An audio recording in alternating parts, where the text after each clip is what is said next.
Bollywood silver screen presenting mom and dad. इस कहानी की शुरुआत में हमें एक मदर को दिखाया जाता है जो अपनी गाड़ी में अपने बच्चे के लिए म्यूजिक प्ले करती है और इसके बाद वो अपनी गाड़ी को अपने बच्चे के साथ रेलवे ट्रैक पर छोड़कर चली जाती है, जिसका मतलब ये है कि वो चाहती है कि उसका बच्चा जिंदा ना रहे। वहीं दूसरी तरफ हमें कार्ली नाम की एक लड़की को दिखाया जाता है जो अपने मॉम डैड और अपने छोटे भाई के साथ रहती है।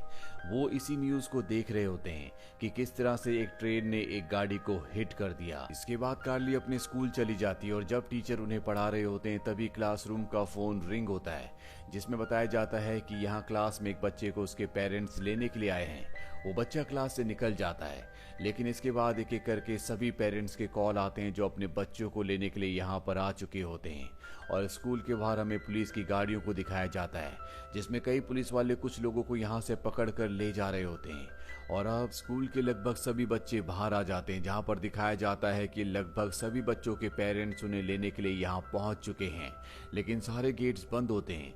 किसी भी बच्चे को उसके पेरेंट्स के पास नहीं भेजा जा रहा होता। पर तभी एक बच्चा अपनी मॉम को देखता है और गेट के दूसरी तरफ चला जाता है, जहाँ पर उसकी मॉम उसे अपनी कार की चाबी से मार देती है।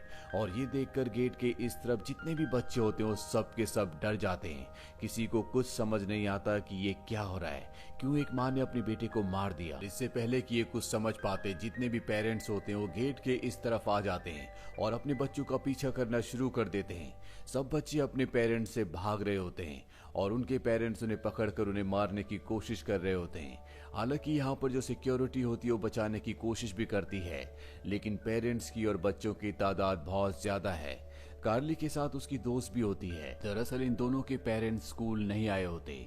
वहीं दूसरी तरफ हमें कार्ली के बॉयफ्रेंड को दिखाया जाता है जिसका नाम जॉश है। जब वो अपने घर पहुंचता है तो देखता है कि उसके पिता टीवी पर प्रोग्राम देख रहे होते हैं। वहां नीचे बहुत कचरा गिरा होता है, इसीलिए उठाकर बाहर कचरा फेंकने के लिए जाता है। तभी उसे एहसास होता है कि उसके पीछे कोई है, लेकिन उसके आसपास कोई भी नहीं होता। और जब वो घर के अंदर जाता है तो देखता है कि उसके पिता सोफे पर नहीं बैठे, टीवी पर भी कोई प्रोग्राम नहीं आ रहा होता और टीवी से अजीब सा साउंड निकल रहा होता है। दरअसल कुछ दिनों से टीवी पर और रेडियो पर इसी तरह का साउंड निकलता है, जिसके बारे में किसी को कुछ नहीं पता कि ये साउंड कौन कहां से भेजता है। और तभी जॉश के पिता पीछे से आकर उस पर हमला कर देते हैं। वो बोतल से उसे मारने की कोशिश करते हैं, लेकिन इससे पहले कि वो अपने बेटे को मारते वो अपने आप को जख्मी कर लेते हैं। वहीं हमें कार्ली की मॉम को दिखाया जाता है जो हॉस्पिटल में अपनी बहन से मिलने जाती, क्योंकि उसकी बहन ने आज एक बच्चे को जन्म दिया है। लेकिन हॉस्पिटल में चारों तरफ अफरा तफरी होती है। तभी वो टीवी पर न्यूज देखती है, जिसमें बताया जाता है कि टीवी और रेडियो पर एक ऐसा साउंड ट्रांसमिट किया जा रहा है जिसे सुनने के बाद पेरेंट्स जो अपने बच्चों से बहुत प्यार करते हैं उन्हें मार रहे हैं। कार्ली की मॉम को ये बात बिल्कुल समझ नहीं आती और अब उस वार्ड में जाती है जहां पर उनकी बहन है, जहां पर उनकी बहन ने एक बच्चे को जन्म दिया है। कार्ली की मॉम की बहन अपने बच्चे को बहुत प्यार से अपनी गोद में पकड़ती है और तभी पीछे जो स्क्रीन होती है वो अपने आप ही बंद हो जाती है और उस पर वही साउंड ट्रांसमिट होना शुरू हो जाता है, जिससे कार्ली की मॉम की बहन अपने आपे को खो देती है और वो अपने बच्चे को दबाना शुरू कर देती है। कार्ली की मॉम देख लेती है कि उसकी बहन अपने बच्चे को अपनी गोद में दबा रही है, जिससे बच्चा अनकंफर्टेबल हो रहा है, इसीलिए वो बच्चे को छीनने की कोशिश करती है। लेकिन उनकी बहन किसी भी कीमत पर अपने बच्चे को उन्हें नहीं देना चाहती। यहाँ पर जो डॉक्टर्स भी होते हैं वो भी उसे पकड़ लेते हैं और किसी तरह से कार्ली की मॉम अपनी बहन से उसके बच्चे को छीन लेती है। लेकिन उनकी बहन यहाँ पर भी नहीं रुकती, वो अपने बच्चे पर एक बार फिर से हमला करने की कोशिश करती है, लेकिन कार्ली की मॉम किसी तरह से उस बच्चे को बचा लेती है। वहीं कार्ली और उसकी फ्रेंड को दिखाया जाता है जो उसके फ्रेंड के घर पर जाते हैं और जब कार्ली नीचे होती है तो उसकी फ्रेंड ऊपर चली जाती है। बहुत देर बीतने के बाद भी जब उसकी फ्रेंड ऊपर से नीचे नहीं आती तो कार्ली उसे देखने के लिए ऊपर जाती है, जहां वो देखती है कि उसकी फ्रेंड की मॉम ने उसकी फ्रेंड को मार दिया है। ये देखकर कार्ली डर कर वहां से भाग जाती है। तभी रास्ते में उसका बॉयफ्रेंड जॉश उसे मिल जाता है। ये दोनों एक दूसरे को देखकर बहुत खुश होते हैं। जॉश कहता है कि तुम्हारी मॉम ने तुम्हारे ऊपर हमला तो नहीं किया। वो जॉश को बताती है कि मेरी मॉम मुझसे इतना प्यार नहीं करती, हमारे बीच में कोई भी अच्छा बॉन्ड नहीं है, लेकिन मेरी मॉम मेरे भाई से बहुत प्यार करती है। दरअसल माँ बाप उन्हीं बच्चों को मार रहे होते हैं जिनसे वो बहुत प्यार करते हैं और कार्ली का भाई घर पर अकेला है। इसीलिए जॉश के साथ वो घर पर आ जाती है, जहां पर उनके घर में काम करने वाली लेडी होती है जो फर्श पर पोछा लगा रही होती है। और जब वो पोछे को ऊपर उठाती है तो उसमें खून होता है, जो देखकर वो पूरी तरह से डर जाती है। कार्ली को उस पर बहुत गुस्सा आता है। दरअसल उसकी बेटी भी उसके साथ रहती थी, लेकिन अब वो यहाँ पर नहीं है। कार्ली उसे घर से बाहर कर देती है। वहीं हॉस्पिटल में कार्ली की मॉम को दिखाया जाता है, जिनके पास उनकी बहन का बेटा है। डॉक्टर उनसे बच्चा मांगती है और कहती है कि हम इसे एक सुरक्षित कमरे में रख देंगे। हालांकि कार्ली की मॉम उन्हें बच्चा नहीं देना चाहती, लेकिन डॉक्टर के कहने पर वो उन्हें बच्चा दे देती है, जिसके बाद बच्चे को एक सुरक्षित वार्ड में रख दिया जाता है, जहां पर और भी बहुत सारे बच्चे होते हैं। और वार्ड के बाहर इन बच्चों के पेरेंट्स होते हैं, जो अपने अपने बच्चे को वहशी दरिंदे की तरह घूर रहे होते हैं, क्योंकि ये अपने बच्चों को मारना चाहते हैं, लेकिन इनमें से कोई भी अंदर नहीं आना चाहता। कार्ली की मॉम को अपने बेटे की चिंता होती है। उसे डर होता है कहीं उसके पति भी इस साउंड से अफेक्टेड ना हो गए हों और वो घर जाकर उसके बेटे को ना मार दे। वही घर पर दिखाया जाता है, जहां पर कार्ली अपने बॉयफ्रेंड जॉश के साथ है। वो किसी तरह से अपने भाई को ढूंढ लेती है, जो ऊपर बेड के नीचे छुपा होता है। वो कार्ली को बताता है कि किस तरह से हमारे घर में काम करने वाली लेडी ने अपनी बेटी को मार दिया, इसीलिए मैं डर कर यहाँ पर छुप गया। कार्ली कहती है कि हमें यहाँ से जल्द निकलना पड़ेगा, इससे पहले कि मॉम और डैड घर पर आ जाए। और अब कार्ली के पिता नीचे आ गए होते हैं, जहाँ पर उसका बॉयफ्रेंड जॉश होता है। दरअसल कार्ली के पिता जॉश को बिल्कुल भी पसंद नहीं करते। जॉश चाहता है किसी तरह से वो उन्हें अपनी बातों में उलझा ले, ताकि कार्ली और उसका भाई यहाँ घर से निकल जाए। कार्ली के पिता और जॉश के बीच में आर्गुमेंट्स हो रहे होते हैं और तभी कार्ली का भाई नीचे आ जाता है। और जब उसके पिता अपने बेटे को देखते हैं तो वो उस पर हमला करने के लिए भागते हैं, लेकिन जॉश उन्हें पकड़ लेता है। कार्ली के पिता जॉश को मारकर बेहोश कर देते हैं, जिसके बाद वो अपने दोनों बच्चों को मारने के लिए उनका पीछा करना शुरू कर देते हैं। कार्ली के भाई की टॉय कार वहां पर होती है, जिसके ऊपर उसके पिता का पैर आ जाता है और वो गिर जाते हैं। इन दोनों को वक्त मिल जाता है और ये दोनों के दोनों नीचे बेसमेंट में जाकर दरवाजा बंद करके वहां पर छुप जाते हैं।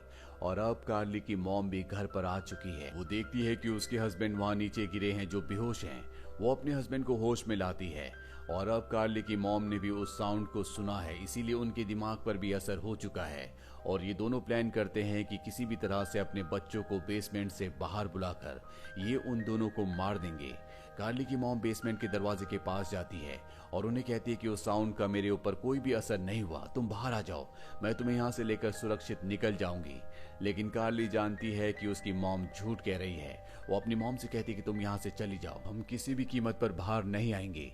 ये सुनकर कार्ली के पिता को गुस्सा आ जाता है। वो अपने बच्चों को उल्टा सीधा कहना शुरू कर देते हैं और कहते हैं कि तुम्हें जल्द से जल्द बाहर आना होगा। और अब कार्ली की मॉम ड्रिल मशीन में चाकू लगाकर दरवाजे को काटने की कोशिश करती है, लेकिन ये करना इतना आसान नहीं है। और तभी कार्ली के डैड, जो अपना आपा पूरी तरह से खो चुके हैं क्योंकि वो उन दोनों को मारना चाहते हैं, वो अपनी गन ले निकले जाते हैं। और जब वो गन के बॉक्स को खोलते हैं तो उसमें गन नहीं होती। दरअसल गन उनके बेटे ने ले ली होती है, जो कि बहुत ही शैतान था। उसे पता था कि बॉक्स का पासवर्ड उसकी डेट ऑफ बर्थ है। बेसमेंट में दिखाया जाता है, जहां पर उनका बेटा गन निकाल लेता है और वो दरवाजे पर चलाता है, जिससे गोली कार्ली की मॉम के हाथ पर लग जाती है। और अब कार्ली के पिता कार्ली की मॉम के जख्म पर पट्टी लगाते हैं। ये दोनों फैसला करते हैं कि किसी भी तरह से इन दोनों को बाहर निकालना होगा और इसीलिए बेसमेंट के ऊपर जो विंडो होती है वहां से गैस को नीचे डालना शुरू कर देते हैं, ताकि जब इनका दम घुटे तो ये अपने आप ही दरवाजा खोल दें। और अब जैसे जैसे बेसमेंट में गैस भरना शुरू होती है, कार्ली और उसके भाई को सांस लेने में तकलीफ होने लगती है। कार्ली अपने भाई के लिए बहुत चिंतित होती है, क्योंकि उसका चेहरा पीला पड़ने लगा है। वो बाहर नहीं जा सकती क्योंकि वहां पर उसके मॉम डैड है और यहाँ से निकलने का कोई भी रास्ता नहीं होता। लेकिन कार्ली किसी तरह से यहाँ पर एक वेंट ढूंढ लेती है और वो तय करती है कि अपने भाई के साथ वो इस वेंट से ऊपर से निकल जाएगी। पर जाने से पहले मैच बॉक्स के उस हिस्से को जहाँ से मैच स्टिक को जलाया जाता है, उस हिस्से को फाड़ कर वो दरवाजे के बिल्कुल नीचे चिपका देती है। साथ ही दरवाजे के ऊपर वो 3-4 मैच स्टिक्स को एक साथ लगा देती है, ताकि जब भी दरवाजा खुले मैच स्टिक्स अपने आप ही जल जाए।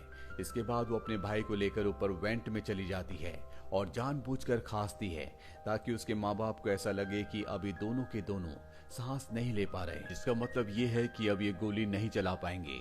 और जब उसके पेरेंट्स उनकी खांसने की आवाज सुनते हैं तो दरवाजे के लॉक वाले हिस्से को काट देते हैं। जैसे ही वो दरवाजा खोलते हैं, मैच स्टिक जल जाती है, जिससे गैस होने की वजह से एक ब्लास्ट होता है, जिसमें कार्ली के पिता जख्मी हो जाते हैं और कार्ली की मॉम बेहोश हो जाती है। कार्ली अपने भाई के साथ वेंट से निकलकर ऊपर पहुंच चुकी होती है, लेकिन बाहर निकलने के लिए इन्हें घर के अंदर से होकर ही गुजरना होगा।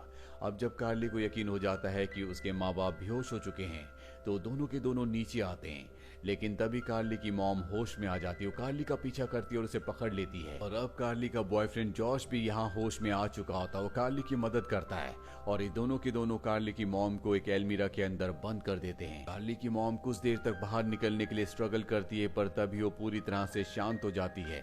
इन दोनों को लगता है कि वो बेहोश हो गई और जब ये दरवाजे को थोड़ा सा लूज छोड़ते हैं तो उसकी मॉम इनके ऊपर हमला कर देती है, जिससे जॉश जख्मी हो जाता है और इसके बाद वो अपने दोनों बच्चों को मारने के लिए उनका पीछा करती है।